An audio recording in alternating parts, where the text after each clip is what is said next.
Hey there, StarCraft fans! It's Falcon Paladin coming at you with yet another edition of StarCraft 2 Legacy of the Void. Today, it's going to be a Patreon cast for MackWinston here on Oceanborn, which means you know it's on the latest patch. Top left, it's going to be MackWinston, our red Protoss player, and in the bottom right, it's going to be KolyanExe, a blue Zerg. We're going to call him Kolyan, I guess? I have no idea if that's a reference to something, but hey.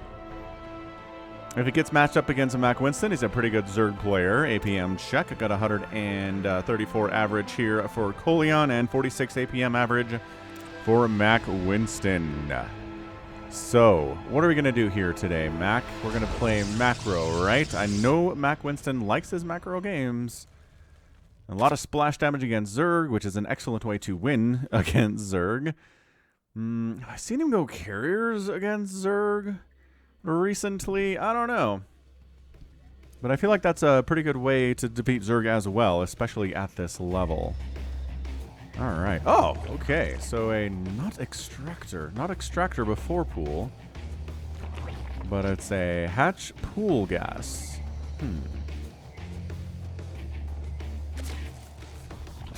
Maybe he wants Lings out to defeat a cannon rush a little bit earlier, but not so early that it's a pool first play. Alright, here we go. MackWinston says, okay, hatch first in it. I feel like there's going to be a pylon here. This is not a trajectory of a probe going home, that's for sure. Maybe running away and then coming back in. This Overlord. Where did that probe go? Did he throw down a pylon? Bruh, bruh, bruh, bruh, bruh. Nope. Just hanging out. Extractor, Gateway, Cybernetics Core. So Gateway expand opening here. Second gas, second pylon. Everything is A-OK. Everything is all right here. And a forge. So we are hard walling. Okay, fair enough. I still want to know what this probe is doing. Just watching the sea life here. I guess.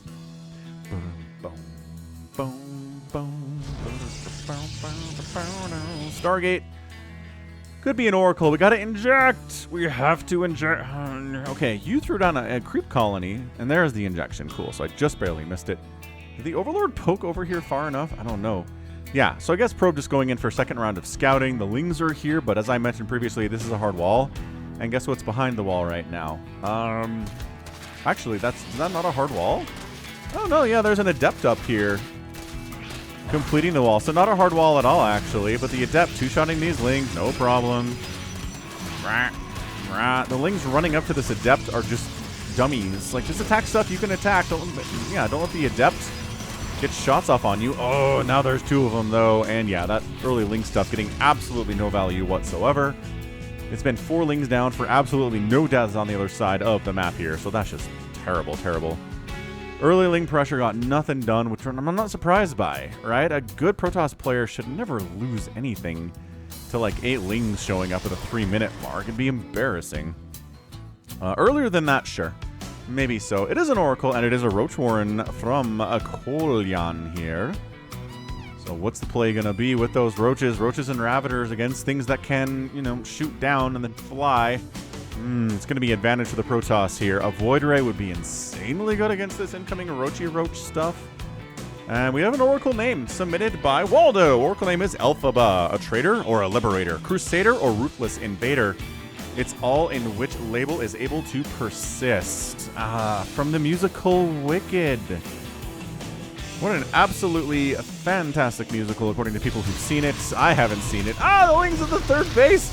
Get us around, get us around. Okay, shield battery up. Oracle Elphaba gonna try to save this Adept's life, draining all of the energy off of the shield battery. Lings go for the run-in.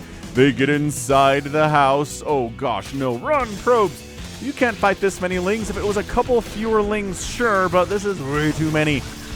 Shield battery healing up. Another Adept shows up. An Oracle. 10 kills. Woo! Saves the day there. 3 probes go down and an Adept, but how many Lings have died? 20 Zerglings have died. Resources lost here. We've taken a quick look at that. It's going to be like 520 to 405. Don't know. But third base coming up from Mac here. Dude, no sign of a third base from Kolyan.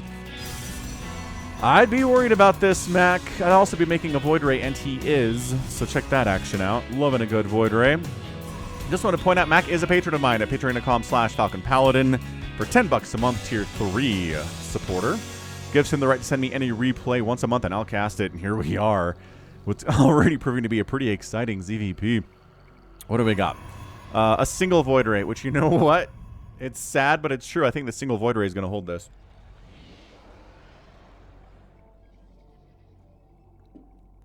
And here they come, and they're brave, but like, okay, yeah, Void Ray, yep, Prismatic Alignment kicks in. That's so sad. These poor roaches are like, but we had a 2-base roach plan. And it's like, oh, I made a single Void Ray, and now your plans are toast. Ah, alright. Does Zerg have any one thing, right, that they can build to completely counter entire strategy from Protoss? Like, what is the single one thing they can build? I mean, like, the roaches are doing great, except that the Void Ray's here. So they're all pretty much dead. I guess they're just trying to get as much value as they can, walking into the the main base.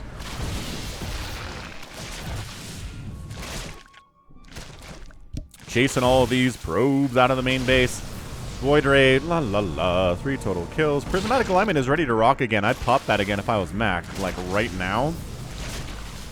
Not popping it. Okay. Well, they're going to actually depower the Stargate and pause construction, pause research on that charge ability, but I mean, sure. The Roaches got some stuff done. They canceled some stuff. They killed some pylons. They killed some probes.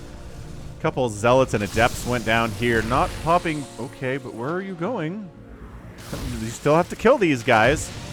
Yeah, these Roaches have gotten a couple extra kills just because Mac has decided not to pop Prismatic Alignment at all after that first one, which was great, but still 8 kills. I mean, resources lost here are more even than you would think they'd be, both around 1,700.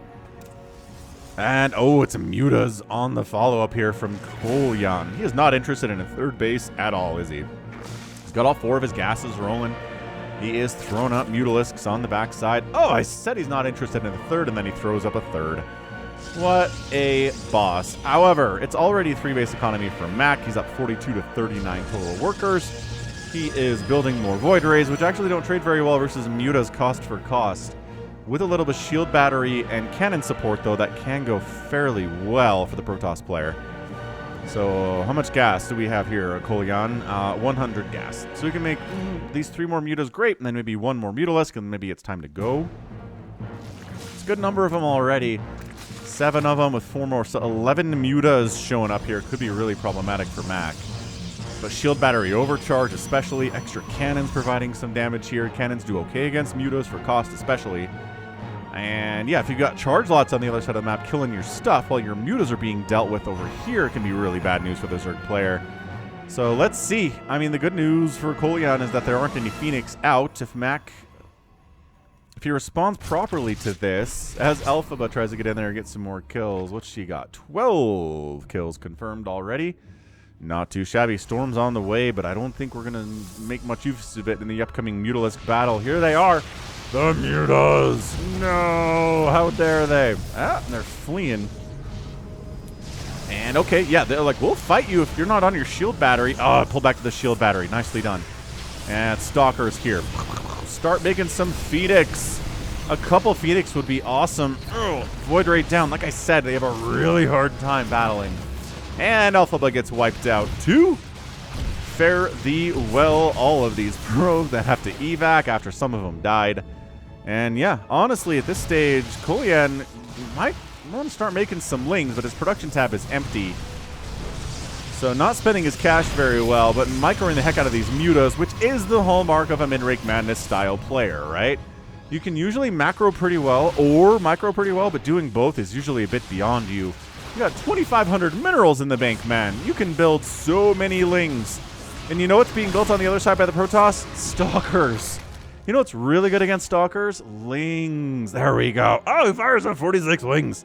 There we go. That's what he could do with the larva available, as he now has no larva available. Good job by him. Still about 1,500 minerals, though. Oh my gosh, that is so many more mutas, but he's supply blocked. He could be so much bigger right now. 60 to 20 army supply in favor of Kolyan. This is looking tough for Mac. Economic advantage of having this third base. While the Zerg has a third base is still pretty good. The cost effectiveness of Protoss overall. Tissue regeneration, helping these mutas be a little bit more cost-effective than they otherwise would be. You can watch their HP going up faster than other Zerg units for sure. Look at that. Poof, poof. And +1 air carapace just finished. Here comes Kolyan in, and oh boy. So yeah, Ling's just going to town on these poor probes. They're evac into the third base. There's a Phoenix. She is dead, or he is dead, whatever. Like I said, these Lings against these Stalkers are worth their weight in gold. Army value 50 to 14. Kolyan still not making anything back home. Throwing up a Baneling Nest, which seems nice. Charge Lot's going to try to clean out some of the... Did clean out a lot of those Lings, but guess what's not good against Mutas? Charge Lots. Definitely not. 54 to 42 total workers in favor of Kolyan here. And killing more and more workers. Okay, 35 to 14 army supply. The production tab for both players is utterly empty. But for Protoss, it's more forgivable because they can warp stuff in, and the production tab is not going to be full up when they're making stuff because the warp in is fast most of the time. Yeah, Kolyan, you can make 18 more mutas, dude. I think 18 more mutas wins this game. And he fires up 11. Is that a larva concern? No. Is it a supply concern? No. Why is he not making more mutalisks? I'm confused by this. But regardless, whee, Kolyan into the natural base. And here we go. This is what I was talking about. Zealots across the map here. Mutas do pop in time to wipe out these Zealots. Okay, that shouldn't take them too long. Shouldn't delay them too much. And then we go to the other side of the map. Let's move. Meanwhile, oh, did all the Mutas die over here because he wasn't quite... Yeah, I think he was trying to pay attention to this and less paying attention over here. This feels like a game I've done as a Zerg player where I've tried over and over to send waves and waves of units at a Protoss, but I can't kill them, and they just keep getting stronger, and they're really making good trades overall, and the resources lost here are actually more for the Protoss than for the Zerg. 7,800 to 6,600, so, you know, I don't know, maybe some cost effectiveness is going a little bit better here for the Zerg than I fear. Yeah, all right, so depowers everything at the front there. These Stalkers are going down. Mac does not have nearly as much money, and that's a GG. Mac taps out. Game 1 of our sneaky twofer is in the books. Excellent, excellent work there by Kolyan. Just, you know, going to Ling Muta, making it work. Not enough Phoenix to handle the Mutalisks, not enough Charge Lots to handle the Lings. No Colossus. That would have been really nice to have here, too. And yeah, even though Kolyan had a hard time kind of spending his cash, he's still floating a bunch of money right now and has a bunch of larva and has a bunch of supply. So he could just be firing up more Mutalisks, but hey, he didn't. That's okay. He wins the game, but something he probably wants to work on. But yeah, Mac, getting that third base up when the Zerg player is barely getting 3 up, just, I don't know, kind of invites this kind of thing to happen. Really want to have a little bit more army comp here, get some splash damage out for incoming enemy attacks, and you might have a better time with it. So that's game 1 of our sneaky twofer. An excellent, excellent display of ZVP. We don't see Ling Muta very much, but Kolyan's like, you know what? Let's give it a shot, and he made it work. So good job by him. Let's see if, what game 2 has in store for us from our friend Mac. Game 2 is Kolyan is back, top right Zerg, and bottom left it's Mac. You know that. It's going to be on Hecate, a new map. I know it looks like it's pronounced Hecate, but it's Hecate for some reason. I guess it's Greek, which uses different pronunciation rules than English. Anyway, what are we looking at here? Mac looks like he wants to expand again. He's like, okay, it was fine in the first one. Really don't have a problem with expanding. It's probably not going to be a pull first here from Kolyan. And in fact, he goes for a 14 hatch. Did he do that in the last game? He very well may have done that in the last game. Intriguing. So 14 hatch. I mean, the thing is, 16, 18, 17 is the safe build. If you do anything else, you need to have a reason for it, right? You can't just go like 14, 14, 14 without having a plan of why you're doing 14, 14, 14. Okay, so that's at 14. That's a 14, 14. That is a 14 hatch, 14 pool. On the other side, Mac is just doing really standard 1-gate expand timing stuff. Ye old gateway, first gas, into no, you know what? Is he actually not going to expand before Cybercore? Ah. Oh, he did this the last game, too. Oh, no, he expanding. All right, cool. So 1-gate gas expand. And, yeah, and then there's your... Oh, I want to see. I need to see. When did this extractor start? If it's 14 supply, I'm going to be impressed. Times 2, yada, yada, yada, yada, yada. Yada, yada, yada, yada, yada, yada. Oh, and there it goes. Okay, so like 15. Whatever. Whatever.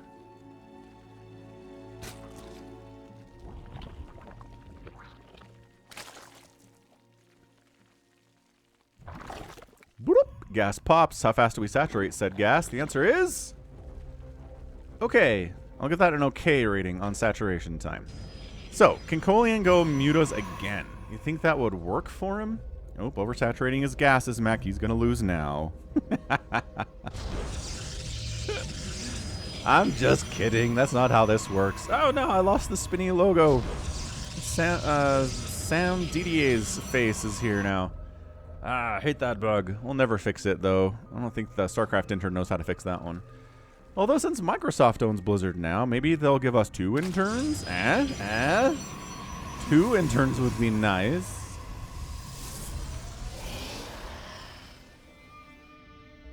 So, same thing here, right? Gateway, Cybercore, Forge, leaving a little gap in the top for an Adept.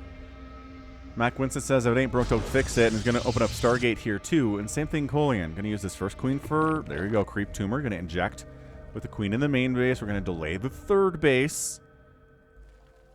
And get out some lings. I don't know, man. I don't know about this build. If you're going to try to go a 2-base build to try to kill an enemy Protoss, you really got to do it faster. You got to Baneling bust them or do some kind of a Roach Ravager thing a little bit faster. Really can't just 2-base slow ling, try to get something done, delay your third base forever, and then just not get anything done. I mean, look, it worked in the last game. That's exactly how he opened, got nothing done, got a late third base and won anyway, but that was just more of a sense of Mac not scouting quite properly. Exactly what the Zerg player was up to, right? If there'd been an observer or maybe a probe that run out or a zealot running out that saw the Spire, then obviously Mac would have started pumping out a lot more Phoenix, and this would have gone much differently game 1 would have. So, yeah. We're actually out of Oracle names. I've used every Oracle name anyone's ever suggested on the channel, so if you want to suggest one, feel free. Otherwise, I will name them myself. And I'm not going to do a backstory because it takes too much brain power to come up with a backstory while you're trying to cast StarCraft. So, at least this time he waited for his lings to have speed to do this little thing. It's like, man, did MackWinston get super greedy and get a third base at 3 minutes? No? Cool. I'm going to Baneling bust his face. Okay, so this is what I'm talking about. This kind of thing hits fast, hits hard. You can... I don't know about... I was going to say, you can just Baneling bust this Adept. The burst damage will kill it before the shield battery heals it up. But now there's another one here to replace it. Oh, I don't know. And there's a Void Ray coming in. Yeah, he is. Oh, our Oracle is here with 5 kills. Oracle's name is Betty from Archie Comics. So, yeah. See you later. There's no spores up at 4.5 minutes. Safety spores, not happening. Not happening, Captain. 7 kills on that Oracle. 7 drones killed, 34 to 23 workers. And recalls it home before it dies. Nice job. Here comes the Baneling bust. What did I... Oh! They actually... Oh, they pull back to leave the door wide open. No! Oh, dear. Look at that. Look at this cannon position. You gotta tell the lings to attack the shield battery manually because they won't do it of their own accord. All right. Getting a couple Zealot kills out here. Army value is 14 to 7. But my... Oh, these lings are attacking that photon cannon. No. kill this pylon. Oh, man. Kill the pylon. Kill the pylon. There you go. Killing the pylon.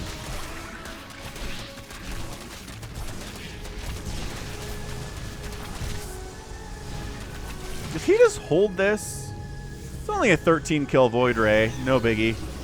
You know, casual 13 kills on a Void Ray. Oracle's got 11. 30 Lings died. Banelings died for 3 Zealots, 2 Adepts, and 3 Probes. Still 37 to 26 workers in favor of Mac here. That could have been controlled a lot better. As soon as a shield battery pops, either focus the shield battery and kill it, or get out of there. Come back later. Try to wipe out the stuff here.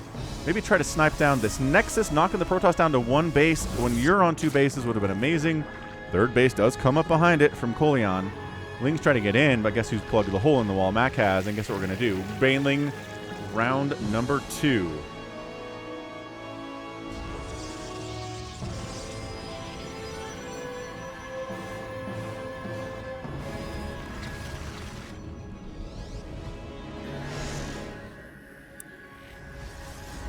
Stasis. Ooh, I love the Stasis Ward at the front here. And look at Betty.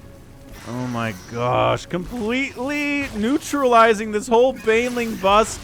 And then the Stasis. And then the Banelings harmlessly attack a Cybernetics core. No.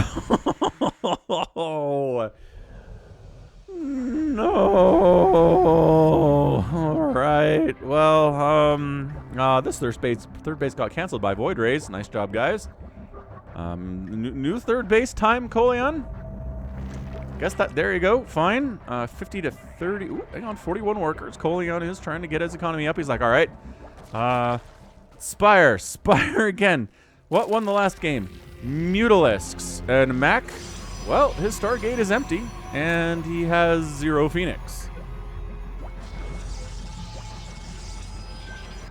So let's see what we get. Oh, well, the Void Rays canceled the 3rd base again. Never mind. Kolyan, I mean, he's got a bunch of gas. He did use a bunch of it on Banelings. Army value is 32 to 14 in favor of Mac. A lot of it's Zealots, which, again, going to be fine. There's 11 Lings back home from Kolyan. See, and this is a trick. If your enemy is going for Mutalisks, they will be saving up resources to build 10 Mutas at once when that Spire pops. So there's this window where you can destroy them. Because they don't have anything. Because they're saving all their money for Mutas, and guess what? The Mutas aren't here quite yet. So, I mean, I like mine. Mac getting a 3rd base here while denying the enemy 3rd is pretty good. I still think if you have a suspicion someone's going Mutas, showing up in the last 2 minutes or so would have just won the game. Straight up. Would have just straight up won the game.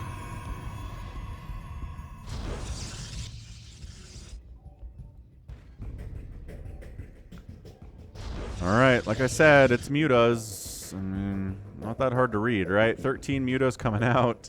Bunch of Lings here, adding some Banelings in. This can't work again. This cannot work again. Kolyan's double expanding behind this attack, which is just, man, expand while attacking. Taken to... I mean, just taken to its logical extreme here. I mean, I guess you could expand like 8 times, but this is pretty good. Centrifugal Hook's on the way. It's cheaper now, so you can get it earlier in your Baneling bust timing attacks. If you're interested in that. And once again, it's just no Phoenix at all. 1 Stalker. If these games were played back to back, I don't know. Mac specifically had me cast these games in this order. So we know there were Mutas in the first game. Ah, there we go. They got a Phoenix again. We saw that attempted in game 1. It didn't go particularly well.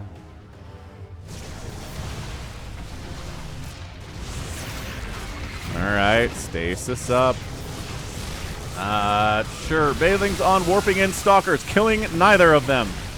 Not great. Another great Stasis Ward catching a bunch of Lings in there. This is going much better for Mac here. He does have more cannons this time and shield batteries, and he's using Stasis Wards against the potential of ground units flooding in. So that's really helping him a lot. So Mac, this is going better for him, not because he made Phoenix, but because he did stuff I didn't suggest. So good on him. Finding his own way to handle this annoying Ling Muta stuff. Yeah, I mean, shield battery overcharge pops. The Zerg has to get the heck out of dodge.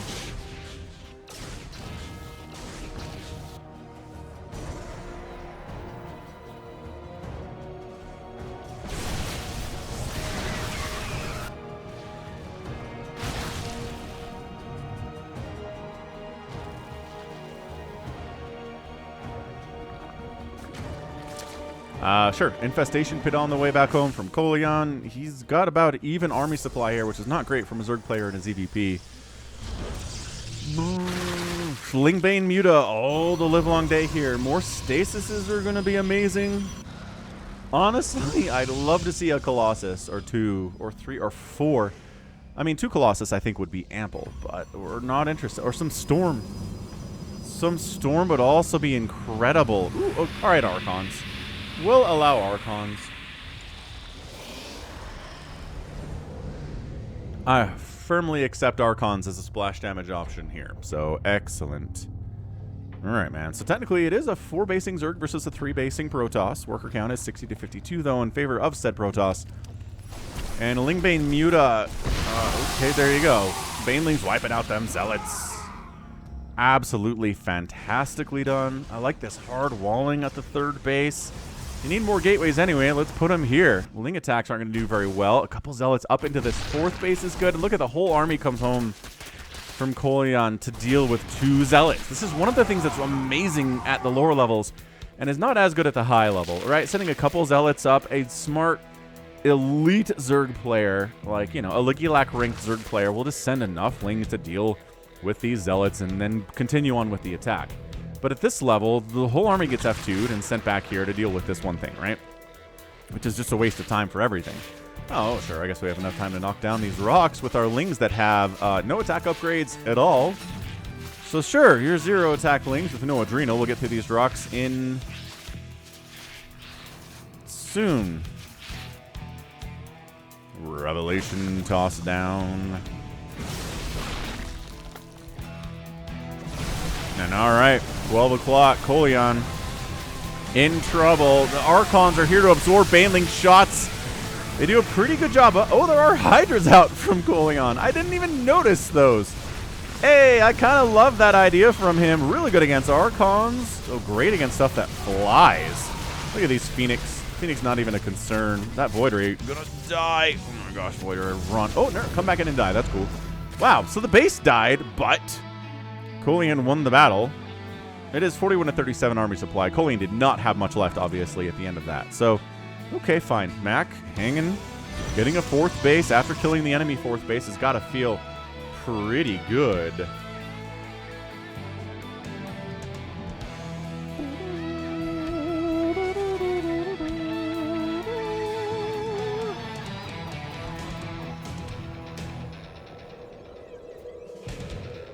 Storm researched? It is, and there's High Templar here too. There are High Templar here. I'm sorry. I love checking that.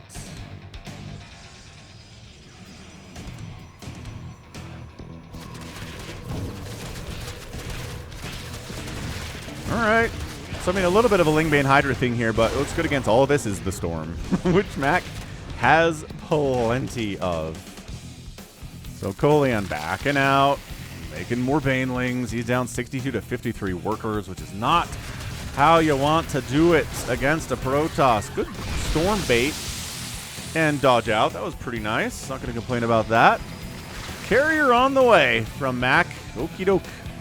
1 carrier, though. Doesn't really have the gas to support more than that because he's making a ton of Archons. Those are really gas intensive, too. So,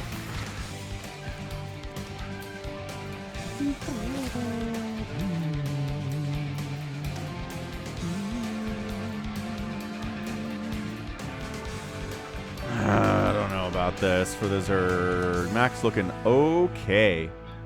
Again, just more static defense here. Shield batteries inside the main. Tons of cannons here at the 4th base. I'd like to see maybe some more gateways in front of those, too. Sending a couple Zealots across the way.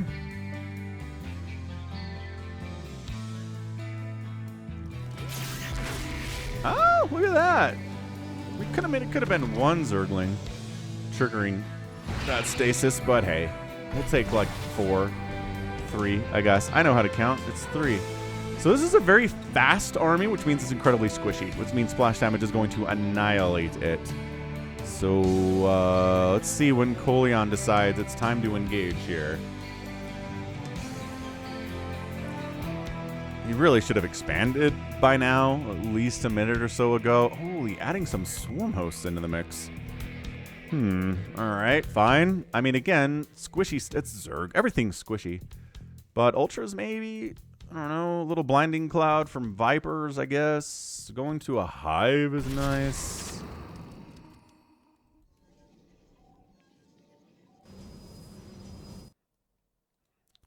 Does he know about this base? He doesn't know about this base. He's assuming that Mac's going to take a 4th down here, and every time he checks and it's not there, he feels good about himself. He's like, yes! Ha ha ha, this sucker. Not getting a 4th base. I am a 4-basing Zerg. I have the advantage. No, dude. You have to scout other places there could be a 4th base. This is the other relatively likely position where that could happen. Where a 4th base could totally exist. More Zealots. Mac's just trying to get maxed out, I think, on something of a hybrid Skytoss army. Zealots across the map again, and they accidentally scout the presence of the swarm hosts. That's neat.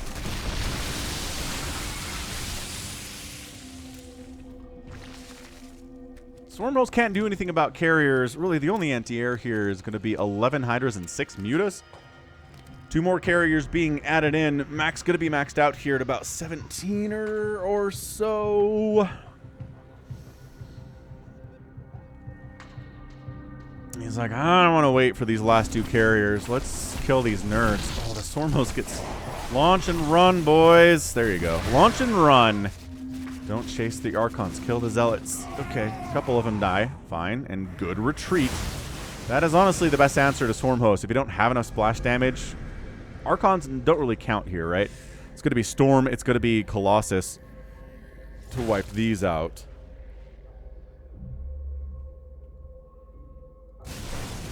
And here we go. Hatch down. 3rd base dead.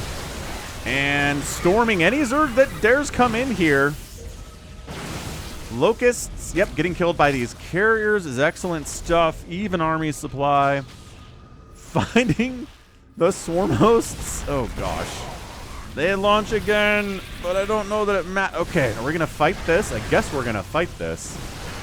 Fine. That actually went pretty well. And here comes the Zerg moving into this and just eating all of the storms known to Zerg kind. There, yep. 115 is 14 army supply. That army value graph went absolutely in the tank. GG.